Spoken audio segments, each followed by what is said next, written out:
안녕하세요 여러분, 조초였습니다. 그래서 오늘 완전 오랜만에 찾아뵙고요. 그동안 영상 많이 못 올리고 이런 거 좀 죄송하고, 지금 현재 대회가 5일 전으로 다가왔어요. 그래서 5일 전으로 다가왔고 좀 몸도 많이 힘들고 얼굴 살도 많이 빠지고 막 몸 지금 장난 아니에요. 엄청 빠졌기 때문에. 그래서 대회 영상 좀 보여드릴게요. 그래서 대회 5일 남았고 오늘 5일 전 상태, 몸 상태 어떤지 보여드리고, 그 다음에 뭐 이런 사진 같은 것도 이제 옆에다 이렇게 보여드릴 건데, 인스타그램에 가면 자세한 건 다 나와 있어요. 그래서 대회 몸 사진이라든가 이런 대회 준비하는 그런 정보들 같은 게 다 많이 나와 있으니까 인스타그램 까먹지 말고 팔로우 해주시고요. 그 다음에 이제 마이프로틴에서 이거 지금 옷 입은 것도 이제 마이프로틴 옷인데, 요즘에 브이넥 이거 되게 이쁘게 잘 나왔어요. 그래서 옷 같은 것도 요즘 이쁘게 잘 나오고 소재도 굉장히 좋고 괜찮고요. 현재 35% 세일을 하는 걸로 알고 있어요. 마이프로틴에서 그 선택 항목이 이제 뭐 35%에서 50%까지 세일을 하는데, 이제 거기다가 조초, 우리 JOCHO 쿠폰 코드를 입력하면은 35% 추가 DC를 받을 수 있으니까 아래 링크에 걸어 놓을 테니까 가셔서 주문을 하시면 되고요. 결제 전에 조초 치면은 이제 추가로 35% 받을 수 있으니까 아래 링크 꼭 클릭해서 이제 구매해 주시면 되고요.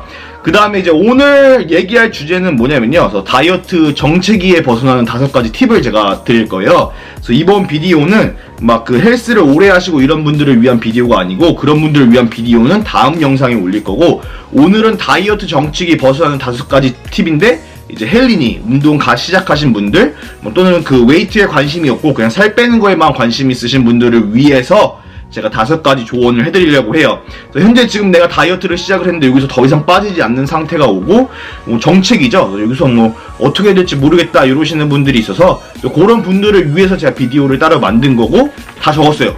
5가지 팁 다 적었기 때문에 꼭 필요한 것만 이제 다 이제 가져가실 거예요. 그래서 이제 첫 번째, 더 이상 무게가 안 빠지잖아요. 그래서 이제 첫 번째 여기서 해야 할 건 뭐냐면은 본인의 기초대사량을 찾는 게 제일 중요해요. 그래서 기초대사량이 뭐냐, 짧게 말을 하면은, 기초대사량은 여러분의 몸에서 필요로 하는 에너지고, 운동을 하지 않고 말 그대로 숨만 쉬었을 때 빠지는 칼로리를 기초대사량이라고 합니다. 이제 이 기초대사량을 어떻게 구해요 하는데, 뭐 인바디 재서 하는 게 좀 가깝게 재는 방법이 있고, 제일 그냥 좀 무난하게 재는 방법은 네이버 들어가셔서 기초대사량 치고 본인의 키, 몸무게, 성별, 나이 입력하면 대강 기초대사량을 잡아줘요. 그럼 이제 여기서 플러스 마이너스로 뭐 한 100에서 200, 많게는 300까지 차이가 날 수 있는데, 이 기초대사량만큼 먹어보고 살이 빠지냐 찌냐 보고 거기서 줄이시면 되는 거고, 조금씩 줄여나가시면 되는 거고, 아니면 너무 많이 빠지면 조금씩 늘려가시면 되는 거예요. 그 다음에 여기서 중요한 건 뭐냐면은, 기초대사량 이하로 드시면 무조건 체중은 낮아지게 돼 있어요. 그래서 뭐 운동을 안 하더라도 기초대사량 이하로 드시면은 이제 무조건 살은 빠지게 돼 있는데, 그래서 너무 기초대사량 이하로 먹으면 몸에 안 좋습니다. 제가 여러분한테 드리고 싶은 팁은 건강하게 살을 빼는 팁을 드리고 싶은 거기 때문에 끝까지 다 들어주시면 아마 큰 도움 될 거예요. 그리고 이제 그 나트륨 질문을 많이 하세요. 소금 막 이런 거 질문을 많이 하시는데, 여기서 소금 걱정은 하실 필요 없어요. 여러분들이 대회 준비하는 거 아닌 이상은 소금 걱정하지 마시고요. 저도 심지어 대회 일주일 전까지는 소금 신경 안 쓰고 오히려 더 염분을 많이 섭취해요, 다이어트 때는. 그 다음에 이제 두 번째, 지나친 유산소 운동을 피해라. 조초했어요. 지금 유산소가 제일 중요한데 어떻게 지나치게 유산소를 하지 말라 그래요? 다이어트의 핵무기는 유산소인데 그러면 유산소를 더 많이 해야 되는 거 아니에요? 이러는데, 사람 몸이 적응을 해요. 그래서 유산소 같은 경우를 너무 오래 하다 보면 적응을 하기 때문에, 처음부터 지나친 유산소로 시작을 하면은 더 지나친 유산소를 추가를 해서 빼야 돼요, 나중에는.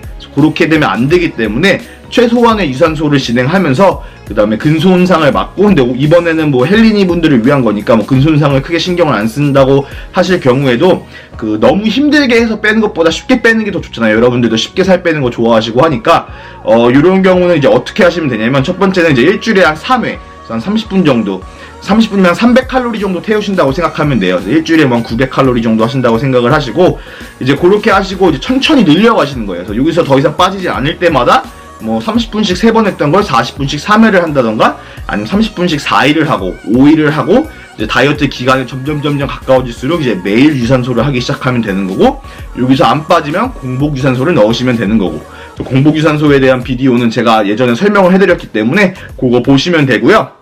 그 다음에 두 번째, 제가 말씀을 드렸지만 유산소는 몸에서 적응을 해요.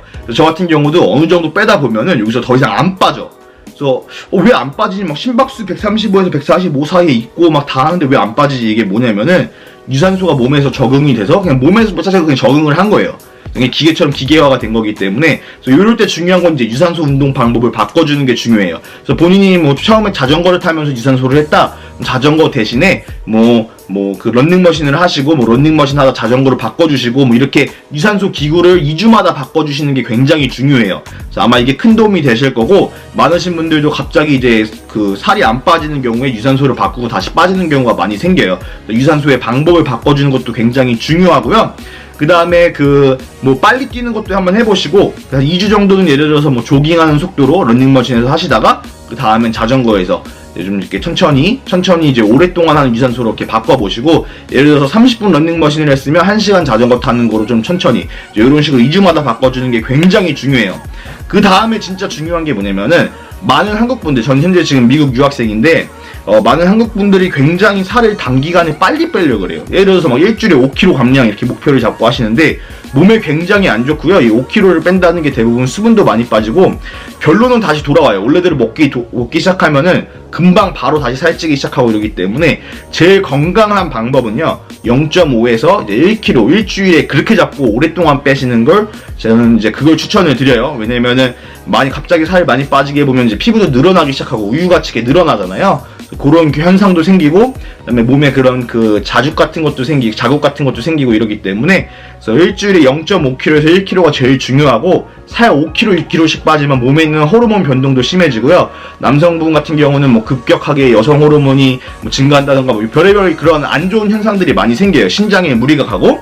그렇기 때문에 다이어트는 0.5에서 1kg 정도 목표를 잡고 12주 동안 진행을 하라고 말씀을 해드리고 싶고요.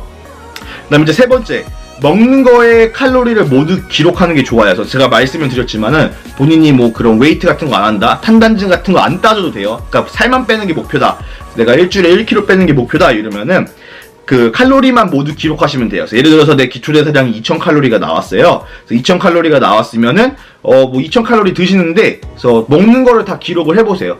그러니까 예를 들어서 그런 거 집에서 밥 드시고 이러면 그런 거 재기가 힘든데, 그냥 밥 한 공기가 몇 칼로리인지만 한번 대강 보세요. 인터넷에서 밥 한 공기 몇 칼로리인지 보고, 그냥 본인이 먹는 거 좀 따져보고, 잔반찬 같은 거는 이제 괜찮고요. 그럼 튀김류만 피해주시면 되는 거기 때문에, 그렇게 하시다 보면은 어떤 경우가 생기냐면, 이게 칼로리 기록하는 거에 대해서 대강 그런 감도 생기고요. 그리고 두 번째는 그런 군것질을 되게 피하게 막아줘요. 그래서 과자 한 봉지 같은 거 아무 생각 없이 한 줌씩 먹다 보는데, 그냥 입에 들어가는 거를 다 적게 되면요, 그런 걸 피하게 돼요. 과자 한 줌 같은 게 300칼로리씩 나오니까는, 내가 유산소를 30분 해야지 이거 한 줌을 먹을 수 있는 거야, 이제 이렇게 나오거든요. 이런 게 이제 다이어트 할 때, 정체기 때 굉장히 큰 도움이 되고, 저 같은 경우도 여기서 조금 저기서 조금, 친구 먹는 거 조금 한 입 이렇게 하다 보면은 그게 쌓여요. 그러다 보니까 다시 정체기가 오고 이러는 거기 때문에, 그런 거 조심하시고, 그 다음에 먹는 칼로리를 꼭 기록하는 게 제일 중요하고, 요즘에 그런 어플 같은 것도 있기 때문에 칼로리 계산하는 어플 같은 거 해갖고 얼마큼 드셨는지 이거 핸드폰에 다 기록하시면은 굉장히 큰 도움이 되실 거고요. 네 번째, 그 다음에 지방이 여러분 굉장히 중요해요. 그래서 많으신 분들이 제가 했던 실수도 있었고, 저 같은 경우는 대회 일주일 전에 지방을 싹 다 끊어버려요.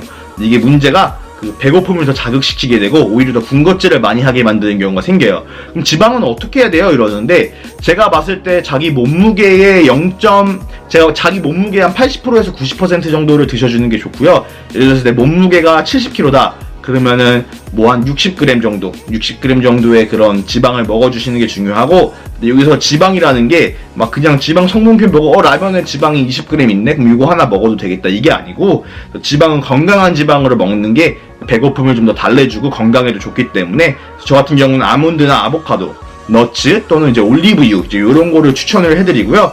요리할 때 올리브유를 많이 쓰시는 분들, 밥 드실 때마다 쓰시는 분들은 추가적으로 아몬드 조금씩 드셔주시면 되는 거고, 이제 그런 식으로 가주시면 되는 거예요. 건강한 식단을 이렇게 만들 수 있기 때문에. 단백질 같은 경우는 지방이 낮은 단백질, 예를 들면 닭고기라든가 닭가슴살, 그 다음에 소고기 우둔살 또는 대구, 그 다음에 흰 생선, 이런 위주로 이렇게 드셔주시면 되고요.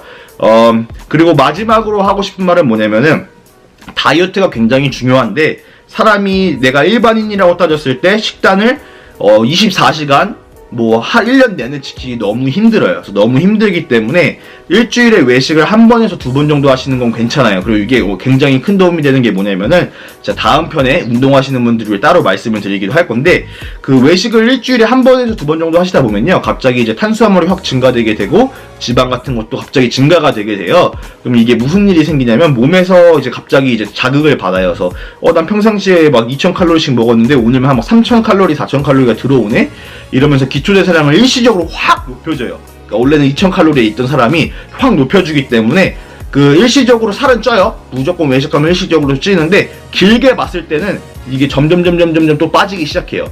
본인이 정체기 때 더 이상 안 빠진다. 식단을 다 지키고 유산소를 그렇게 하는데도 안 빠진다. 외식 한번 크게 하세요. 외식 한번 하는 게 중요하고 근데 여기서 외식을 일주일에 한 번 하는 경우는 예를 들어서 뭐 피자나 햄버거 완전히 고칼로리 뭐 정크푸드 막 이런 패스트푸드 같은 거 먹었을 때는 일주일에 한 번이 좋고요.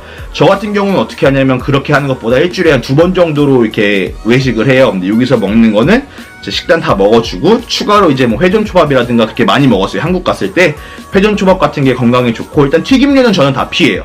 튀김류는 다 피하고 뭐 회전초밥이라든가 뭐 회를 먹으러 간다던가 아니면 뭐 고기 뷔페 같은 데 가서 밥 한 공기에다가 밥 한 공기 또는 두 공기에다가 고기, 소고기 같은 거 기름, 지방이 적은 그런 소고기 위주로 많이 먹는다거나 이런 식으로 외식을 일주일에 한 번에서 두 번 정도 해주시는 게 굉장히 중요하고요.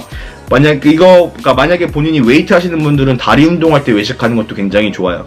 그래서 아무튼 여러분들한테 오늘은 좀 약간 웨이트보다는 다이어트 목표로 하시는 분들을 위해 비디오를 만들어 드렸고요. 다시 한번 말씀드리지만은 염분 크게 신경 안 쓰셔도 되고요. 일시적인 현상이고 염분은 몸에서 저절로 적응이 돼요. 그러니까 딴 거 먹으면 목이 말라서 물을 많이 마시게 되잖아요. 그러다 보면 소변을 많이 넣게 되고 그렇게 되면서 몸에서 저절로 이제 맞춰지는 거기 때문에 그런 염분에는 너무 크게 신경 쓰지 마시고 다시 한번 말하지만은 기초대사량 내 기초대사량만큼 적게 먹으면 빠지는 거예요. 그래서 제일 건강한 방법은 기초대사량만큼 먹고 그 다음에 운동을 추가로 해주셔갖고 이제 본인 영양 성분이 다 들어간 상태에서 운동을 하면서 조금씩 빼는 게 굉장히 중요하고요. 그런 다이어트 같은 경우는 크게 어렵지 않아요, 여러분. 너무 어렵지 않으니까는 그런 안 좋은 식습관을 조금씩 고쳐나가시면 되고 유산소를 일주일에 3회로 한번 시작을 해보시고요. 30분씩. 그 다음에 이제 점점 늘려가는 걸로 여기서 안 빠지는 경우, 그래도 안 빠지는 경우는 이제 공복 유산소를 추가로 넣어주시는 거 추천을 드리고요. 공복 유산소, 조초헬스 공복 유산소 치면은 영상이 나오기 때문에 그래서 그거 봐주시고 하시면 되고 아래 제가 링크를 또 걸어 놓을게요. 그거 클릭하시면 바로 연결할 수 있게끔 할 거고 오늘은 그래서 다이어트 정책이 벗어나는 5가지 팁 초보자들을 위한 거였고요. 많이 도움이 되었으면 좋겠고 그리고 일단 진짜 중요한 거는 그 다이어트 그런 걸 피하세요. 그러니까 마시는 거 음료수 같은 거 중에서 그 설탕 같은 거 피하시고 당분만 피해도 굉장히 좋아요, 여러분. 당분만 피하셔도 살이 굉장히 많이 빠지기 때문에 당분을 최소화, 설탕을 최소화로 드시고 그 다음에 이제 그렇게 하시게 되면은 아마 몸에 큰 변화가 오는 걸 느낄 거예요. 그래서 도움 많이 되었으면 좋겠고요. 앞으로 질문 같은 거 인스타그램으로 메시지를 보내주시거나 아래 댓글로 적어주시면은 진심으로 감사드리겠습니다. 아무튼 감사합니다. 조초헬스였습니다. 좋은 하루 되세요.